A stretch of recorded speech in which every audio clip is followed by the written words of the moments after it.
बहुत समय पहले की बात है। एक बार राजा अपने सिपाहियों के साथ किसी दूसरे राज्य की ओर जा रहा था। रास्ते में घने जंगल के कारण राजा और उनके मंत्री अपना मार्ग भटक गए। कुछ दिन जंगल में भटकने के बाद राजा और उनके मंत्री एक गांव पहुंच गए। भोजन खत्म हो गया था। राजा ने अपने मंत्री से कहा, जाओ गांव में जिसका खेत सबसे बड़ा है उसकी सारी फसल काट लाओ। मंत्री ऐसा ही करता है। राजा का आदेश पाकर मंत्री गांव की ओर निकल जाता है। खेतों के आसपास मंत्री को कोई नहीं दिखता। कुछ दूर जाने पर मंत्री को एक किसान मिल जाता है। मंत्री उस किसान से पूछता है, यहाँ का सबसे बड़ा खेत कौन सा है? किसान उसको एक खेत की ओर ले जाता है। आगे चलने के बाद किसान उसको बताता है, यह हमारे गांव का सबसे बड़ा खेत है। मंत्री उससे पूछता है, गांव में लोग क्यों नहीं दिखाई देते हैं?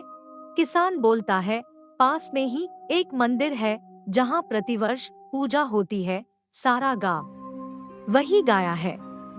मैं भी वहीं से आ रहा हूँ। मुझे खेत पर कुछ काम था इसलिए मैं थोड़ा जल्दी आ गया।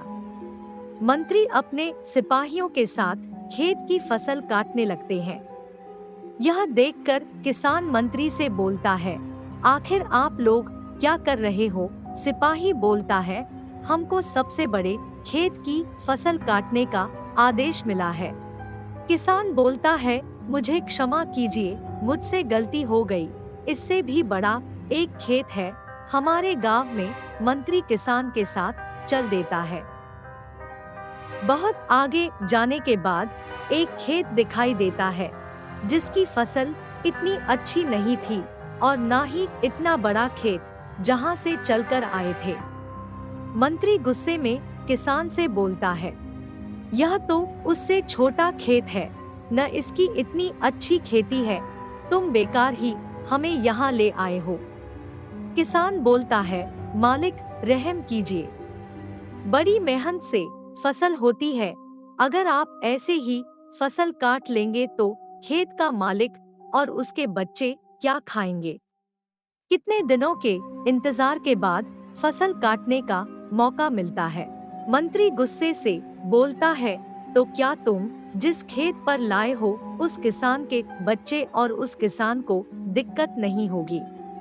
किसान बड़ी विनम्रता से कहता है, मालिक अगर उस किसान को कोई दिक्कत होती तो वह आपको अपने खेत में लेकर क्यों आता? मंत्री कहता है, क्या यह खेत तुम्हारा है? किसान कहता है, जी हजूर, यह खेत मेरा है, उससे छोटा है पर मेरा है। आप इसकी सारी फसल काट लीजिए, मुझे कोई आपत्ति नहीं है। पर जिस खेत पर मैं आपको ले गया था वह मेरा खेत नहीं था।